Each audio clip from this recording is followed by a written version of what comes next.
Welcome to Beyond Sunday with Pastor Nick Williams. South Shore Community Church exists to help all people find and follow Jesus. Join us weekly as we talk through current sermons, theology, parenting issues, and how to have a gospel-centered marriage. We are praying that today's message helps you grow closer to Jesus. Now, here's your host, Pastor Nick.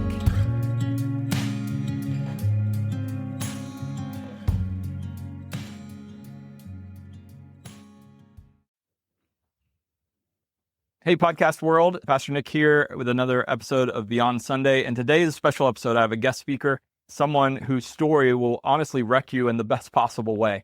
His name's Bill LaMorey. I've known Bill for several years now. He's a pastor and an author and become a friend. And he's the author of the book, The Rest of the Man's Show. It's a raw, redemptive, and real look at humanity. And you're going to want to lean in for this one today. So, Bill, how are you doing? I'm doing great, Pastor Nick. Thanks so much for having me on your show. No, I'm excited you're here. In fact, Bill actually just walked off stage. We had a leadership lunch today, and Bill spoke at that. But Bill, before we get into the book, can you give our quick listeners a quick snapshot of your story, who you are, and then what actually led you to write this book? Yeah, great questions. So my life, born in Connecticut and moved to Florida, moved back to Connecticut, moved back to Florida. So I am half New England man and half Florida man. So I'm a strange hybrid. Are you a true Florida man though? Because those are a little crazy. No, I feel like those are a little further north of us, That's the real Florida, where all the memes come from. But I'm comfortable in Florida man land, and I'm comfortable in New England land. But yeah, growing up, I guess some things that would probably be helpful towards shaping this is growing up without a dad. Dad died at a young age. Growing up with my mom, she had me baptized as a baby into the Catholic faith. We never really went to church. Years later, she did end up taking me to a Christian church, and she became saved. And I started going to church with her, and that was a good experience. And I really feel like something happened there. I feel like I came to know Jesus during that time. There's also a pivotal moment where she had remarried a stepfather who was abusive to her. He was an alcoholic and an addict, and that's one of the themes that ran in my family was alcohol and drug addiction that I had kind of seen exposed in my life. So it was an interesting thing when she came to Jesus. My dysfunctional stepfather at the time didn't want anything to do with her. And so he split. And so immediately I was like, thank you, Jesus. The Jesus thing's already working, because it was a chaotic element that was removed from our home. Obviously, then that was tough for my mom now being a single mom and raising me. But I went to church with her for a few years and then went long, hard down a different prodigal road. It began with experimentation with alcohol, drugs, and heavy metal. That was kind of the scene I ran with, getting into all of that stuff, and began pulling away from the church. Began hanging out with the guys. At the time, they were a local band, Marilyn Manson, which is always a fun story. And that was fun in the beginning. Hanging out with some of the, besides the singer, some of the other members, though, led me down a path of deeper drug abuse with heroin, cocaine. And that really brought me to a place of brokenness within a few years that led to incarceration, addiction, and finally a pivotal moment where when I was arrested, my mom refused to bail me out until I agreed to enter a Christian program called Calvary House in Fort Lauderdale. So reluctantly I did. And let's just say my motives weren't right for the first time, but 3 times later, after being kicked out and re-entering, I finally got it right, or I should say that God broke through and really grabbed a hold of me again, put me on a right path, began a path of restoration that, Nick, when I look at, is just amazing to me to see what God did through my brokenness. He redeemed my family, put me together with an amazing woman, Rebecca, my wife, gave us 3 beautiful daughters. With not knowing what to do with my life. God, hilariously, I thought I was going to enter business, so started working in the business world, pulls me out of that and puts me in vocational ministry, leading the program, starting with ministry that I had been a member of, a client of years earlier, and then moving into being an executive pastor in Miami, and then finally planting and being a lead pastor in West Hartford, Connecticut with our church, now called 180 Life Church. So it is a crazy story. And I guess what motivated me to write the book is about a year ago, I was at a place, it was in Montana, on a literal mountaintop, at a place called the Trinity Encounter. And I was experiencing deep change, renewal for Christ, and just felt like, man, I want to be able to be a part of helping. I know that not everyone can come to a mountaintop experience like this. How do I help bring the mountaintop to other people?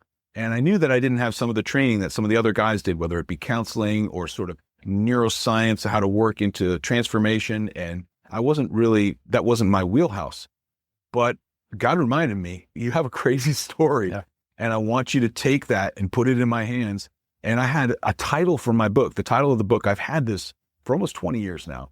And I didn't know what it was going to be, but I had the title. God gave me the framework for it that day.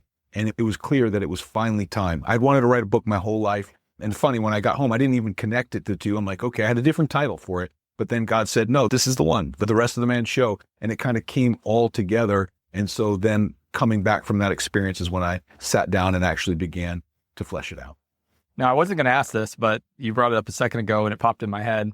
So you went through that recovery ministry, right? Over in West Palm? Yeah, no, Fort Lauderdale. Fort Lauderdale Beach, yeah. And one of the crazy things, I guess, in ministry, you have people that have really hard stories and God turned them around, right? They went through the addiction and stuff. And that's not really my story. I grew up in church and my sins seem small sometimes in comparison, but I also know what God rescued me from. And so you always have that hard time of comparing, right? Especially as a pastor in ministry. But I know that you had the opportunity a couple weeks ago to go back to that program to speak into part of the story. I mean, what the book you're writing on and kind of sharing right now. What did that mean to you? And what was that like to step back in that this many years later, having seen what God has changed your life into from what it was? It was an amazing experience. And it's one, honestly, I love any opportunity that someone allows me to share their stage and platform and to share God's word or share my story or whatever it is. But I got to tell you, that was one I was looking forward to the most. It was just another of, I just call them redemptive circles that God does in my life, where he takes me somewhere and somehow later in life where I don't even see it, pulls me back in a redemptive circle. And it was that moment. It was just the ability, because when I first entered Calvary House, I was such a mess. I was so needy. I should have been thankful I wasn't. I drove the director insane. I ran up his blood pressure. I pushed back and caused a lot of problems. Yeah. But God really worked. And so now to be able to go back, having been the director, and by the way, seeing it is just prospered and is still cranking out God stories, I was able to sit in front of 50 guys who sat where I sat. And it's kind of like someone else said to me, like, I feel like what I said was helpful, but he said, you almost didn't need words other than I was in your shoes, trust God and see what he could do in your life and to share what he's done. And it was that kind of, and of course, you and I are preachers, so we use more words, but it was a great moment. Yeah. And then I was able to give each of the guys a book that I had written that I had wished I had a copy of, something like that when I was in it, but it felt great. I don't know if they're going to read it. I hope they do. I hope they like it, but I know that if they do, it'll be beneficial. I didn't write it just for the person in recovery. I think that everyone has brokenness. I think everyone needs redemption, transformation in different areas. But I do know that based on my story, it will probably have also a unique appeal for someone that's walked some of those roads. Yeah. So what I loved about this book is it doesn't just tell a story, although it does tell a story. I'm a very story-driven person. So like I was from chapter 1 in your book, like I was wanting to know what's happening next kind of thing, which is a great compliment to a writer because that's what you want to draw people in. But it doesn't just tell a story. It invites the reader into their own healing journey. So it's not just about you. It's about the person reading the book. You mentioned this a moment ago. The title is so creative, The Rest of the Man's Show. So can you unpack the meaning behind that? Yeah. And it's funny. I was advised not to use this title by a friend because it's not a great marketing title. It's kind of weird. It's like, maybe it's marketing helpful in the sense that it's unique and curious, but most books, like, you want to tell someone, you have a great title, be free. It's like, I know what the book is about and what he's promising to help me with.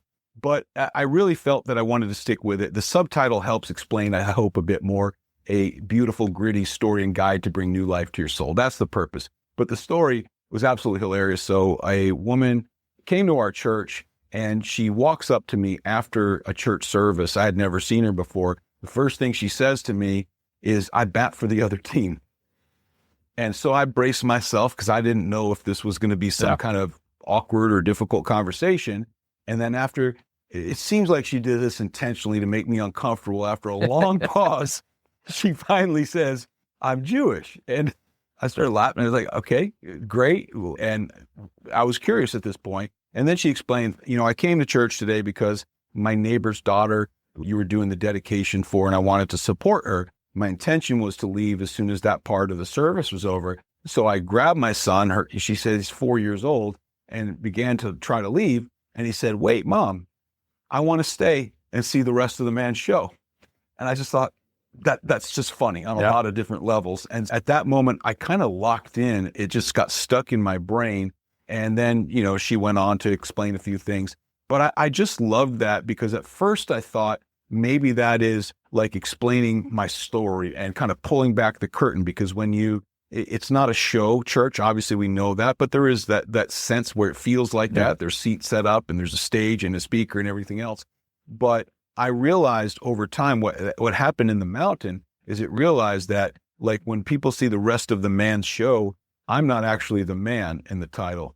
God's the man, and the man, if you will. And I know I don't say that in a sacrilegious or hopefully not too familiar way, but really the idea is that God has more for us than we sometimes settle for. Yeah. And we want to see the rest of it. What is it that he's offering it? And it's not a show, but it is a beautiful story that he invites us into and transforms us. So yes, on one layer, I guess I'm the man pulling back the curtain, exposing myself and my story. On another layer, I'm hoping to pull back the curtain on the man and share what he has for the reader.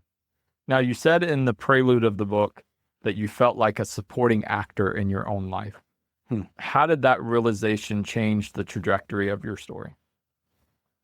Well, it's just a good question. I think that when I look at my story, it's wild and crazy. Sometimes there's parts of it, and you read the book, that are like, whoa, it's a little nuts. And so it feels in a sense like a movie that I'm watching. But I think the reason I said that is because over time, when you step back and look back, you are like, oh, was that really me? And of course it is. You, whoever you are today, sits on the end of all the decisions, all the experiences and the choices that you've had and made. And so I think is what made me say it. But there was a point where I did feel like an actor, where I was almost like sucked in and going along and playing a part. And I think what happened when God entered the scene is not only, yes, did I now have someone to serve, but also had more agency, because I had more freedom and there's more choices that became involved. So I realized I wasn't the director, but maybe I had a little bit more ability to participate and move things than I thought I used to have, especially when I felt trapped. Yeah. Oh, for sure. Now, there's no really sugarcoating this. Throughout your book, it talks about addiction. Yeah. It talks about failed marriages. It talks about loss. It talks about deep pain. What was the hardest chapter or memory for you to revisit and talk about in your book? I think that the hardest chapter probably was chapter 2, dealing with my father. Yeah. There were lots of other things. The whole act 1 on brokenness, it felt like every day I was showing up and just bleeding onto the pages. Like sometimes I would feel numb afterwards because I just kind of poured that out. But, I get into the chapter that my dad died when I was 5, and I was told it was in a car accident. And then, later on, my stepfather comes along, and I talk about some criminal mischief I got in at age 9, and that he then, my stepfather, took me aside and says, do you want to be like your father? And then come to find out that my dad didn't die in an accident. He was with a friend that influenced him, and they started robbing liquor stores. My dad gets shot and killed. And I can understand why my mom didn't want to tell me that as a 5-year-old, but finding that out was hard. And then finding that out from this man that was physically abusive to my mom, an alcoholic that I hated, was sort of a double sting. And I think writing those things brought out a lot. Now, God's had to do a lot of redemptive work in my life, because I grew up all my life thinking, I have no dad, and there's like all kinds of funky things to deal with that. But then learning eventually God is my father. And what does that mean to learn to have God as a father? So there's been a lot of healing there, especially becoming a dad. And that has redeemed Father's Day in a lot of ways, where now it's a celebration of my kids and being a dad that I didn't have, and that I could be that for them. But I would say that writing that down and pouring that out was difficult and hard. But I felt it was important, because when I share my story, it's not just like, because I'm not famous, so it's kind of weird that I'm sharing my story, but it was never meant to just tell my story. It was helped invite people to share their story. And I know a lot of people have grown up without a dad or with a dad that wasn't present or there for them in ways that they needed him to be there. And it brings up a lot of different baggage. So each chapter brings up different facets of brokenness that I'm sure someone can relate to at least something that's connected in there. But yeah, I'd say that was probably the hardest one. And I think that's what I loved about your book was whether it's personal for you or somebody, each chapter did have something that you could connect with. Somebody that their father's died or somebody that's been in an abusive relationship, especially as a pastor, like we see all these things and hear all these things. And so like I was able to relate to each one. And some of them were hard to read. I mean, it's hard to read some of those things and feel the pain that you probably felt as a 9-year-old going through some of that, making bad decisions, but then also having this guy who's being abusive kind of tell you a secret in the family that your mom probably, one, didn't want you to know, but two, did not want you to find out that way. Right. But those things shape us. I want to go back to something you said earlier. You talked about growing up in church, but not really knowing Jesus. What did the journey of really encountering Jesus look like? When did that happen for you in your life? So when I was 11, I think something clicked for a little while, and it was just learning about the Bible, learning about Jesus. And there were some real cool people in the church my mom started going to. There were some really uncool people too. And I mean, look, that's any church, because right, we're people, we're flawed. And some people, let's just say, that made it personally difficult for me to connect to God, to church. And so I did pull away. But I think when it came to coming back, for me, it was at a place of great brokenness. And I know that's not everybody's story, but for me, it was that place. And I came to the sense of, God, I don't know, like, am I too far gone? Am I beyond redemption? Can you work in this situation? But I came to believe at a fork in the road that Jesus was making himself visible and available to me, and that I didn't have a lot of other options. Now, I think that's by the way, I do recognize that for a lot of other people, it's not that. They have lots of options. They have lots of other places they can turn to. But I still think you can find yourself with having a lot and being broken in other areas of your life.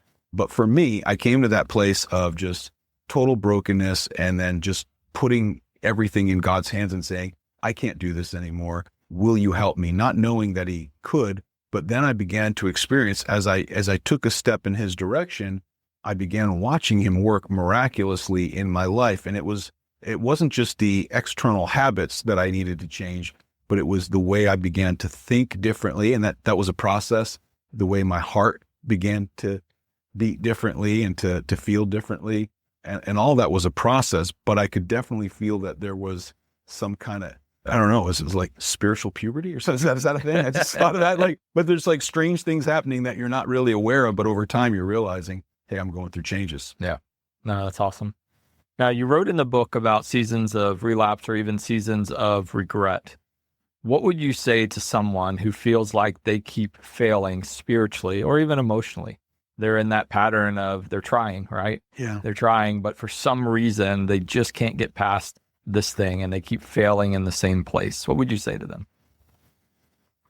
First of all, beware of toxic shame, because that is something, we do something, we make an attempt, we say, this time I'm going to do it. God, I mean it. I'm really sorry. I blew it. I did that thing again. I went in this relationship that I said I was going to stay away from, whatever it is. And we mean it, I think, to the best of our ability. Yeah. And then we stumble, we fall, we get tempted, we make a dumb choice, whatever the case is, and we find ourselves in the mud again. And I think that the problem is, there is a healthy sense of shame, where we say, oh, I feel bad and I don't want to do that again. And it motivates us to change our path, our behavior. But I think that toxic shame, the distinction that I would make is, shame is I did bad. Toxic shame is I am bad. And I guess that would be my encouragement, is not to go down that path of I am this and then to define you, because God wants to change your identity into a victor. God wants to shape your identity into an overcomer more than a conqueror. And he's doing that, but it is a process. I guess to that person, I would encourage you to get back up. I talked about at the leadership lunch today about failing forward. So when you fail, what did you learn from the process? Yeah. Take that away, evaluate, not just, I'm sorry I did bad, Okay, that's good. What was it? Were you hanging around some people that you shouldn't be hanging around? Have you kept some things available in your home that makes access to whatever it is easy? Have you not set up safeguards for accountability? Are you trying to do it on your own, white knuckling it versus God? Have you invited the right people in to help you? I think to really take some time to evaluate what you did and then to put in place any changes. But the last thing you want to do, it's, the devil's strategy. And I know it's not a video podcast, but with one hand, he's using it. He's pointing and saying, come, follow me, do this temptation. And then as soon as you do it, that finger turns to a point and he's accusing you, look at you, you're worth nothing. You're not a Christian. How could you do this if you love God? I guess that would be some of the encouragement because as I mentioned in the book, I failed many times, relapsed many times.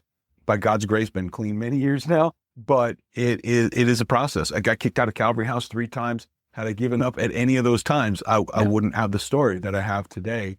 And so God works through people that make mistakes and fail. Look at the nation of Israel, right? Yeah. How many times it's just like, this is my grandfather. I mentioned my Pepe in there. So it's funny. I say, ask and tell, I'll tell you some funny stories. I'll tell you a funny story since nobody asked, but I'll tell you anyway.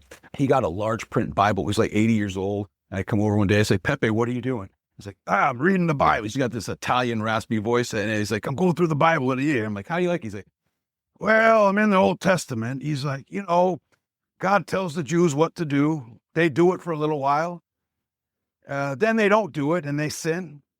And then he kills them. Then they start all over again. That was a synopsis of the Old Testament. I was like, okay, well, that's good, Pepe. But there's some truth to it in the sense that over and over again, God's patient with them as they rebel and resist. And man, isn't that us? Yeah. Oh, for sure. So I want to talk about something a little bit different than the content of the book, because this happens all the time. It happened to you today. Somebody finds out you wrote a book, and you, in your writing, you weave together faith, humor, and vulnerability so well. And so I want to talk about the writing process for a moment. How long did it take you to write this book, and how did you know it really was the right time? You talked about that retreat you took and came back, and how did you know when you started writing, yes, I need to do this? So how long did it take to write? So the process of writing the book, once I sat down, I knew that I had some things that summer that I had to take care of with my girls. And I knew that when I got started, I was going to lock in. So I didn't want to start until I was ready to lock in. So I started probably end of August, and it took me 2.5 months to write the rough draft, which I think for you, that's long. For most writers, that's pretty quick.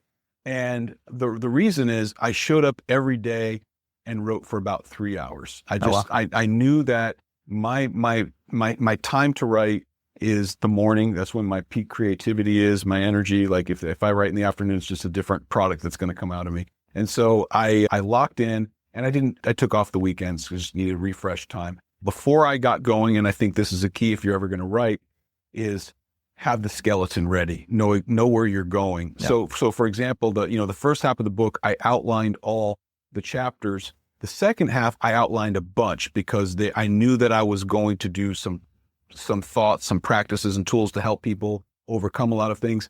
But I also wanted to write more of the story before I knew, I need to include this in there. And so I had a lot of it, but I left some room to be creative as time developed.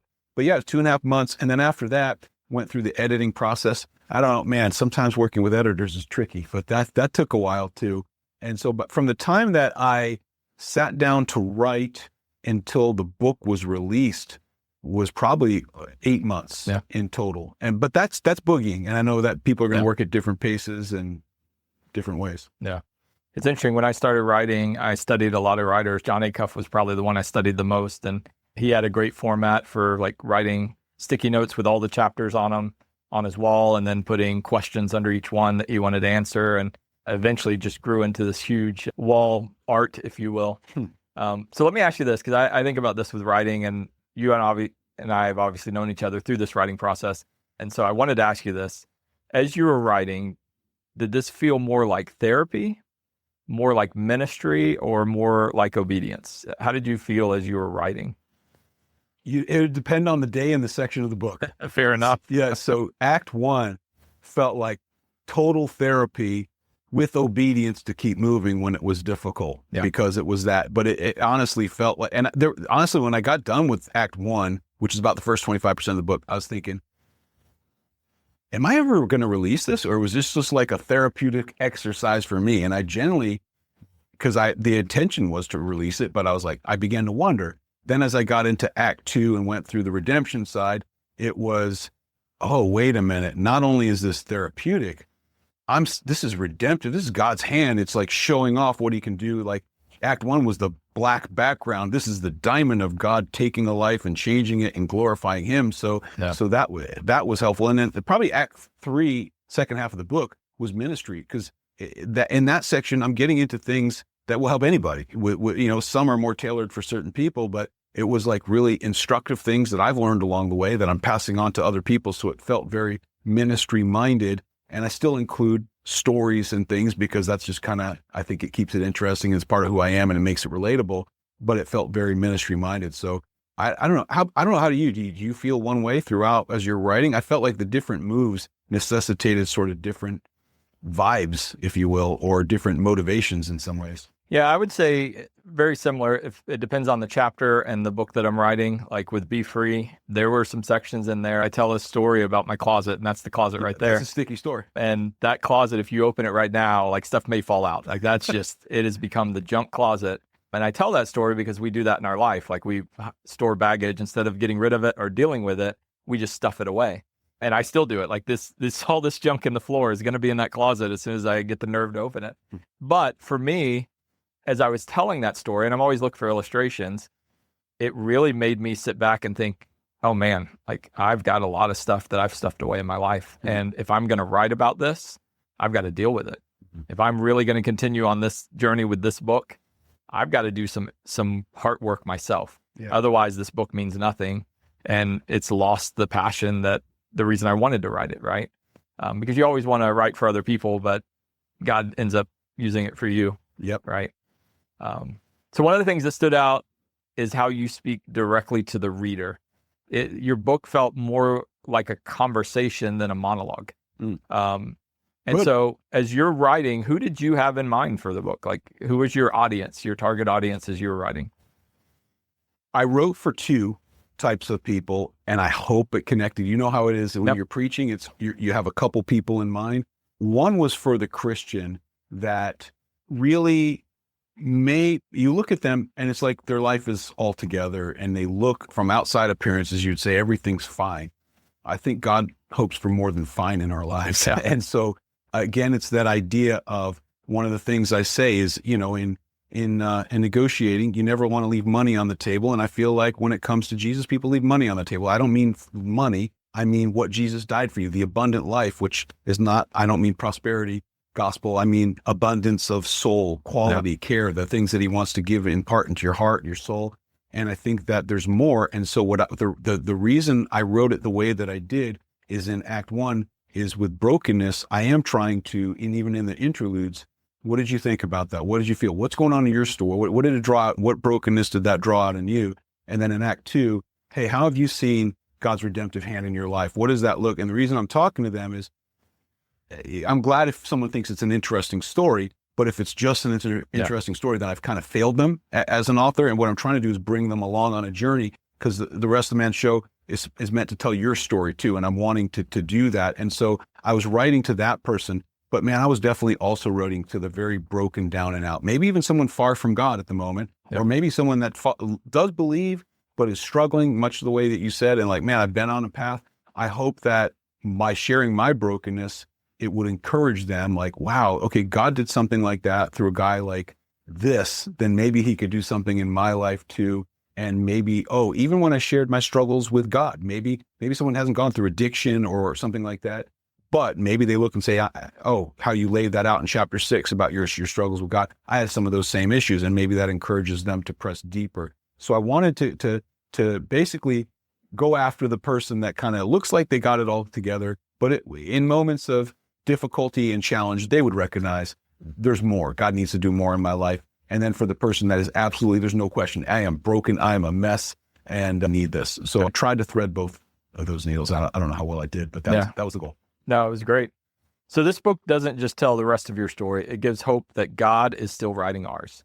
And that's one of the things I love. I tell people all the time, we have Celebrate Recovery ministry here on Sunday nights.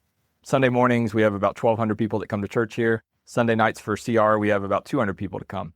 And honestly, Sunday nights is one of my favorite places to speak because they know they're a mess. Yeah. Sunday morning, we're hiding the mess, right? Like we don't want anybody to know we're a mess. Sunday night, they walk in, they'll tell you their whole mess. And I love your story because I do think it connects well with people that are ready to admit, all right, I am a mess. Yes. I have some things that I need to work on.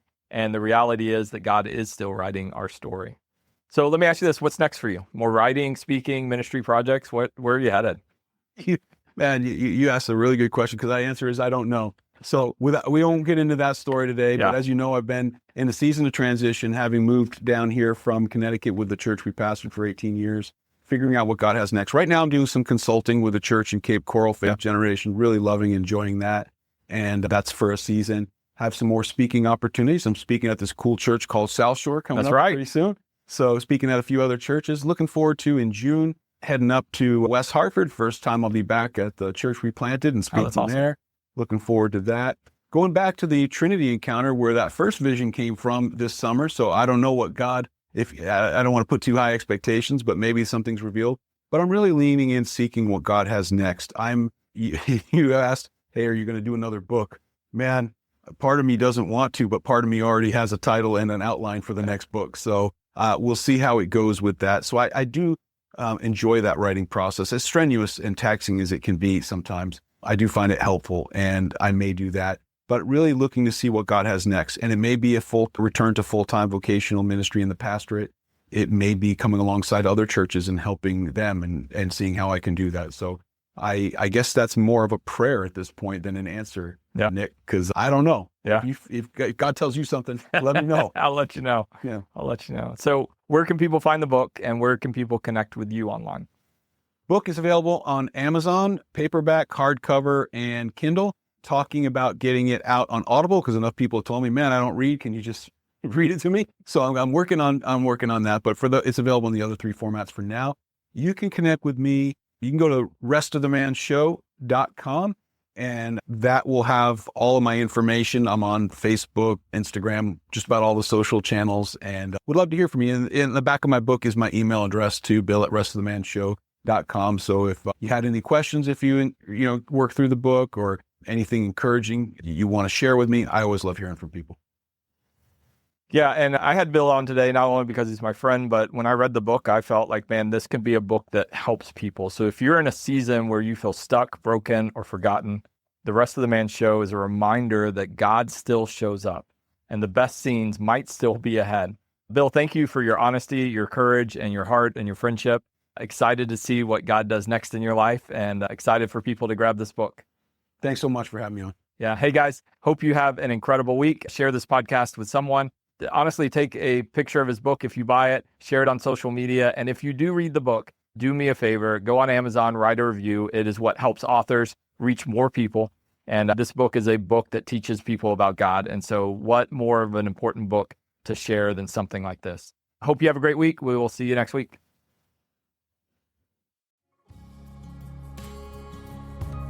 Thank you for tuning in to Beyond Sunday. We hope the conversations and insights shared here have brought you encouragement and have deepened your journey of faith.